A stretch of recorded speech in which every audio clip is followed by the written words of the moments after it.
Assalamualaikum warahmatullahi wabarakatuh. Rabbi sholli sodri wa yassir amri wahlul 'uqdatam min lisani yafqahu qawli. Amma ba'du. Salawat serta salam semoga selalu tercurah limpahkan kepada junjungan kita Habibana wa Nabiyana Muhammad sallallahu alaihi wasallam. Dan juga tak lupa kita patut mengucapkan syukur pada Allah Subhanahu wa taala telah diberikan nikmat iman, nikmat Islam dan nikmat sehat sehingga kita bisa belajar pada kali ini. Oke, saya harapkan teman-teman dalam keadaan sehat, dalam keadaan bahagia, dan dalam keadaan yang lapang. Semoga yang misalnya tidak sehat hari ini, semoga disembuhkan. Yang tidak bahagia hari ini, semoga dibahagiakan. Dan jika tidak lapang hatinya, semoga dilapangkan. Oke teman-teman, kita akan masuk ke pembelajaran. Nah, pertama-tama saya ingin mengucapkan bahwa nikmat umur itu tidak ada yang tahu dan tidak ada yang terhenti dari Allah Subhanahu wa taala dan kepada manusianya. Untuk itu, kita sebagai manusia wajib bahkan sebagai seorang muslim untuk memanfaatkan umur kita lebih baik lagi. Seperti contoh, kita setiap hari introspeksi diri, bertaubat kepada Allah, dan berusaha lebih baik lagi. Walaupun memang kita pada dasarnya penuh dengan kesalahan, tapi jikalau kita punya niat dan punya usaha untuk memperbaiki diri sendiri, insya Allah hidup kalian akan lebih berkah lagi. Oke, kita akan masuk ke materi tentang kisah orang-orang durhaka dalam Al-Quran. Nah, di sini ada subbabnya yaitu Abu Lahab dan istrinya juga kaum Lut dan istri Nabi Lut alaihissalam. Nah, di sini saya akan menyampaikan kompetensi dasarnya. Yang pertama, menghayati pentingnya menghindari perilaku tercela dari kisah Abu Lahab dan istrinya, serta istri Nabi Lut dan kaum Sadum. Nah, yang kedua, mengamalkan sikap peduli dan tanggung jawab sebagai bentuk refleksi diri dalam menghindari perilaku tercela dari kisah Abu Lahab dan istrinya, serta istri Nabi Lut dan kaum Sadum.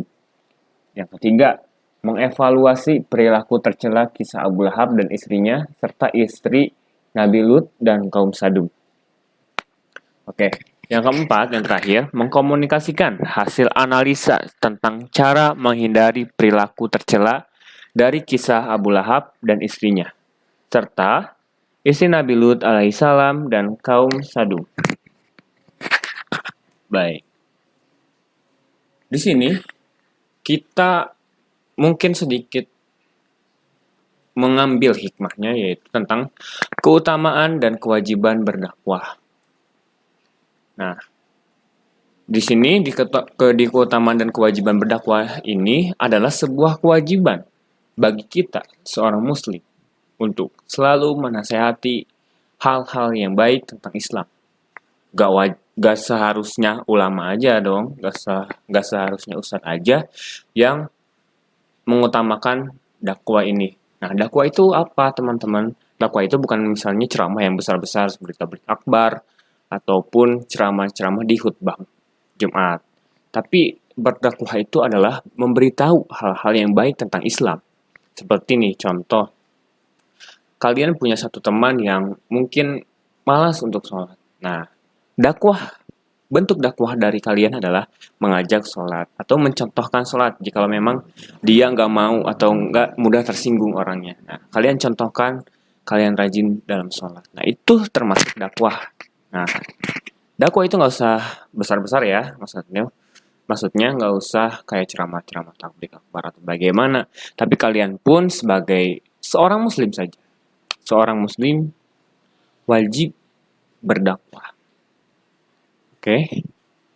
Nah, yang selanjutnya dari kisah Abu Lahab dan istri Nabi Lut dan juga kaum Sadum. Di sini saya mendapatkan beberapa kasus penting yang modern. Yang pertama yaitu fenomena ragil. Nah, apa itu ragil? Ragil itu adalah seorang gay homoseks asal Indonesia yang tinggal di Jerman, terkenal karena kontroversi seksualnya. Nah, jadi ragil itu akhir-akhir ini ramai di media sosial seperti TikTok, Instagram, dan YouTube. Nah, kenapa terkenal? Karena dia pernah mengaku sebagai gay dan juga menikah dengan seorang lelaki juga. Ya, jadi ragil ini cowok nikah sama cowok juga, kayak ini penyimpangan ya. Nah, terkenalnya mungkin banyak yang penasaran, banyak juga tingkah lucu dari ragil yang mungkin membuat gelak tawa. Tapi yang saya lihat dari fenomena ragil ini lebih ke miris dan lebih ke ngeri. Karena kenapa? Ternyata kaum sadum itu sudah mulai muncul kembali. Oke, nah ragil ini seorang gay dan juga dia seorang Islam, seorang Muslim, ya, maaf seorang Muslim. Nah, dia ternyata setelah ditanya keluarganya atau ibundanya ragil bahwa ibundanya memiliki tekanan hidup yang lebih berat. Kenapa? Karena tetangga dari ibunda ragil yang di Indonesia itu sering meledek atau menghina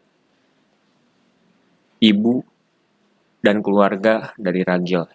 Nah, ini sudah menanggung malu karena penyimpangan seks, juga dihina ya. Jadi wah, ini miris banget gitu ya. Dan juga lebih mirisnya lagi dia itu seorang muslim gitu. Gak tahu kayaknya mah dia ganti agama. Oke. Nah, yang selanjutnya kasus hina Al-Qur'an lewat TikTok. Pria di Pekanbaru ditangkap polisi. Nah, menghina Al-Qur'an karena kecewa akibat ditinggal istri. Jadi, suatu hari ada bapak-bapak ya. Bapak-bapak berumur 40 atau 50 lah. Viral di media sosial karena menghina Al-Qur'an dengan kata-kata kasar dan kata-kata kotor. Ya, kayak misalnya Al-Qur'an gini dengan kata-kata kotornya gitu ya. Nah, kenapa setelah ditanya oleh polisi dia menghina Al-Qur'an karena ditinggal istri dan anaknya, dan juga keluarganya tidak setuju dia menikahi istri dan anaknya karena perbedaan moral dalam Islam. Jadi contohnya si cewek ini gak taat gitu dalam Islam, gak taat dalam beribadah. Jadi ya keluarga nggak setuju. Nah, setelah nggak setuju dan pisah akhirnya, nah si bapak ini kecewa dan memviralkan videonya lewat TikTok dengan menghina Al-Quran dan menghina Islam. Nah, yang selanjutnya, istri membakar suami. Nah, 5 kasus pembunuhan suami dengan dalang istri sendiri. Nah, saya mengambil satu kasus yaitu istri membakar suami ya. Jadi si istri ini awalnya emang sudah berniat untuk membunuh suaminya. Namun waktu awal-awal itu urung, dia tidak mau dan takut. Tapi akhirnya dia menyewa seorang atau sekelompok pembunuh bayaran yang bernilai 500 juta. 500 juta per kelompoknya. Nah, dia menyewa dan menugaskan untuk si pembunuh ini memberikan minuman kepada bapak dan anaknya. Nah, minuman yang membuat bapak dan anaknya itu tertidur. Nah, setelah tertidur, pingsan, si pembunuh bayaran ini, akhirnya membakar suaminya sampai ya hangus, hancur gitu ya. Nah, setelah ditangkap, kan ketahuan nih ya, ditangkap, ternyata alasannya yaitu ingin menguasai harta suami yang bernilai triliunan atau miliaran. Ya, jadi ya motifnya harta lagi gitu. Karena harta bisa membutakan kita gitu, membutakan manusia. Nah, hikmah menghindari perilaku durhaka kepada Allah, membangkang kepada suami, dan hikmah perilaku gigi dalam berdakwah. Nah, di sini saya mengilustrasikan neraka ya.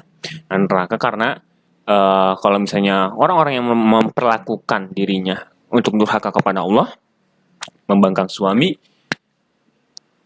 itu akan masuk neraka. Nah, di sini saya mengambil gambar Ustadz Abdul Somad ya, gambaran ulama yang gigih berdakwah. Ini Ustadz Abdul Somad ini luar biasa ya, dakwah sampai Malaysia, dari Indonesia dan kemana-mana gitu ya. Oke, nah di sini hikmahnya yaitu keberkahan hidup, dicintai Allah tentunya ya. Keberkahan hidup itu kayak apa sih, Pak? Nah, keberkahan hidup itu kayak misalnya walaupun rezeki kita sedikit, hati rasanya bahagia, nggak punya utang. Nah, itu keberkahan hidup. Atau enggak, misalnya kita walaupun capek dalam menimba ilmu, tapi ujung-ujungnya kita bahagia karena ilmu kita terpakai. Nah, itu berkah ya, ilmu yang berkah.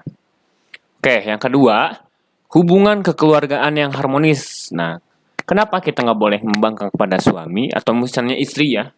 Ini nggak harus kita memparadigmakan seorang istri saja, tapi seorang suami juga, yaitu kebahagiaan dan ketentraman dalam berkeluarga. Ini ya, jadi nggak ada yang namanya perpecahan dalam keluarga. Nah, yang selanjutnya yaitu mencerdaskan orang. Nah, berdakwah dan mengajarkan orang yang belum paham ya. Dakwah ya, dakwah tadi yang gigih. Karena dengan berdakwah juga kita termasuk orang-orang yang mengamalkan undang-undang juga. Ya, selain mengamalkan agama, tapi mengamalkan undang-undang juga, yaitu mencerdaskan kehidupan bangsa. Bisa jadi kita ada seorang pahlawan tanpa tanda jasa. Oke, kita masuk ke materi, yaitu kisah Abu Lahab dan istrinya. Nah, di sini kisah Abu Lahab dan istrinya terdapat dalam surat Al-Lahab ya, yang artinya binasalah kedua tangan Abu Lahab dan sesungguhnya dia akan binasa. Yang kedua, tidaklah berfaedah kepadanya harta bendanya dan apa yang ia usahakan. Yang ketiga, kelak dia akan masuk ke dalam api yang bergejolak dan begitu pula istrinya pembawa kayu bakar. Yang kelima, yang lehernya ada tali dari sabut. Oke, nah Abu Lahab ini seorang paman Nabi yang menolak keislaman Nabi dan menolak dakwah Nabi.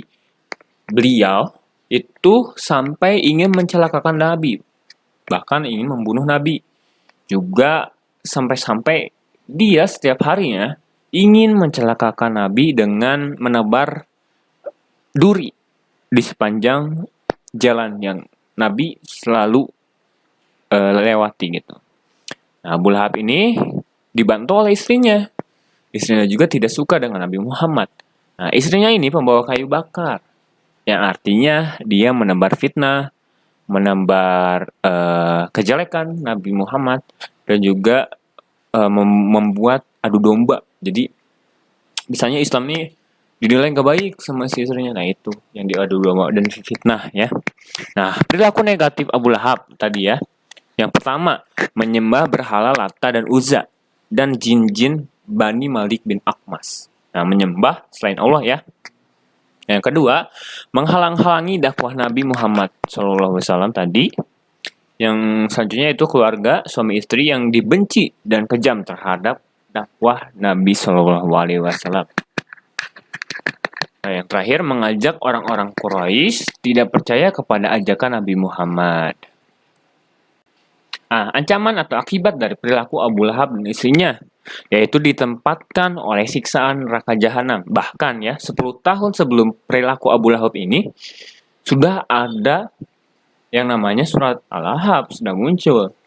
Dan juga sudah ditunggu oleh Allah, atau jasad Abu Lahab dan istrinya sudah ditunggu oleh api neraka.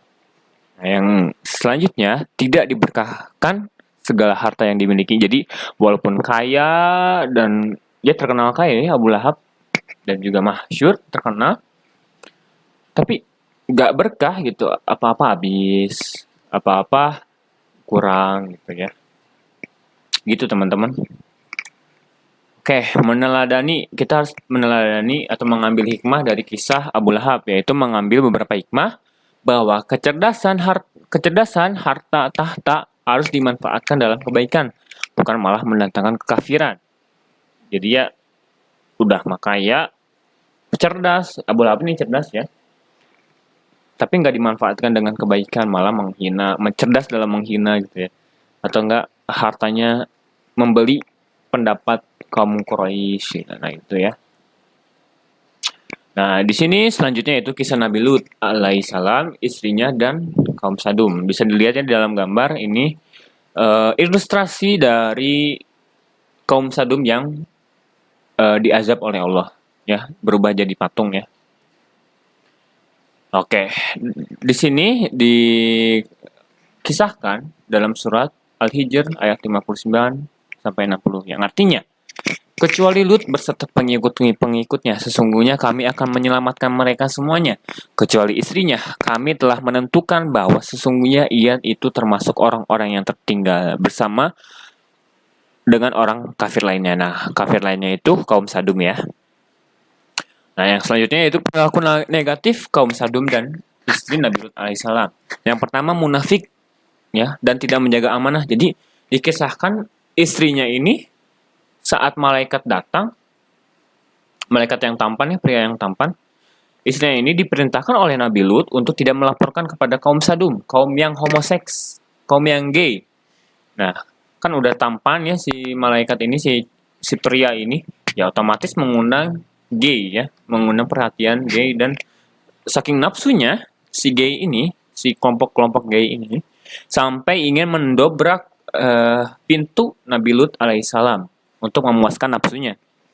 Nah, tapi suatu saat istrinya itu tidak amanah dan tidak menggubris perkataan Nabi Lut. Jadi disuruh rahasiakan malah menyebarkan gitu ya. Jadi ya otomatis diserbu rumahnya oleh para kaum gay atau kaum Sadum. Nah, yang selanjutnya yaitu berbuat sesuatu yang bukan kodratnya penyimpangan seks. Nah, ini bukan gay aja ya. Gay itu kan penyuka sesama laki-laki sama laki-laki. Nah, ada juga yang lesbian, yaitu penyuka cewek dengan cewek. Jadi bukan penyuka tuh, bukan suka aja, tapi ya berhubungan juga, berhubungan tanda kutip yang intim ya.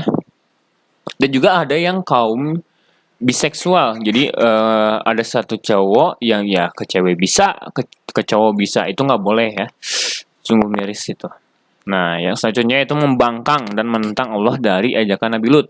Nah, di kaum Sadum ini setelah didakwakan Nabi Lut, tapi kaum Sadum ini malah menantang, mana buktinya azab, mana datangkanlah saja gitu ya.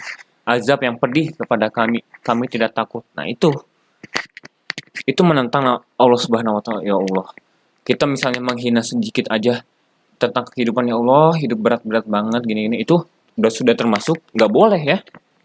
Tapi ini kaum Sadum dengan beraninya menantang Allah, suruh menantangkan azab yang pedih. Wah, ini sudah keterlaluan ya sikapnya. Nah, di sini ancaman atau akibat dari perilaku kaum Sadum dan istri Nabi Lut alaihissalam yaitu dihinakan oleh Allah. Ya sudah tentu ya, tadi udah menantang dan juga tidak nurut sama suami, ya tentu dihinakan oleh Allah. Nah, selanjutnya itu diberi azab yang pedih. Nah, diberi azab yang pedihnya ini ketika penyerbuan rumah Nabi Lut oleh kaum Sadum, akhirnya Nabi Lut dan keluarganya ini meninggalkan wilayah tersebut dan membawa istri dan anaknya Nabi Lut ini. Nah, ketika Nabi Lut ini lari bersama keluarganya, istrinya ini tidak rela untuk meninggalkan wilayah tersebut dan pelan-pelan jalannya ya, orang lain melari, ini pelan-pelan. Aduh, takut gini. Nah, setelah itu diazablah oleh Allah dengan azab yang pedih. Nah, azab yang pedih ini berupa gempa, berupa turunan meteor dan batu-batu yang besar ya. Nah, yang selanjutnya itu dibinasakan dari kehidupan dunia. Ya, yaitu ditenggelamkan ya. Ditenggelamkannya bukan dengan air tapi dengan tanah lagi. Jadi di balik buminya itu ya. Nauzubillah min dzalik. Nah, yang selanjutnya itu menjadikan mereka kekal di neraka. Ya, sudah tentu ya ini sudah menantang Allah Subhanahu wa taala. Nah, meneladani kisah Nabi Lut, yaitu gigih dan tidak gampang menyerah. Kisah Nabi Lut ini dakwahnya kuat gitu, Nabi Lut ini, dan ya walaupun dihinakan tetap kuat dan tidak menyerah. Nah, yang selanjutnya itu selalu bersabar mendapat cobaan. Tadi ya Nabi Lut udah mah dihina dan pokoknya mah dikucilkan lah dari kaum Sadum. Jadi ya udah sabar aja, tetap dakwah ya. Yang ketiga, jangan melakukan hal yang dilarang Allah Subhanahu wa taala. Gitu ya tadi. Masa kita diciptakan sebagai seorang lelaki misalnya suka sama lelaki lagi, atau enggak sebagai cewek masa suka sama cewek lagi, kan itu sudah menyalahi kodrat ya. Yang terakhir, percaya bahwa hukuman Allah Subhanahu wa taala itu nyata ya. Kesimpulan yang dari materinya yaitu pertama, janji Allah kepada orang yang durhaka sungguh pedih. Dua, segala peringatan Allah perlu kita taati. Dan yang ketiga, jangan pernah menjatuhkan seseorang. Jadilah orang yang amanah dan pasrah kepada kehendak Allah Subhanahu wa taala. Oke, teman-teman, terima kasih. Kalau misalnya ada pertanyaan, mangga kita diskusikan tentang materi kali ini. Terima kasih. Sekian, wassalamualaikum warahmatullahi wabarakatuh.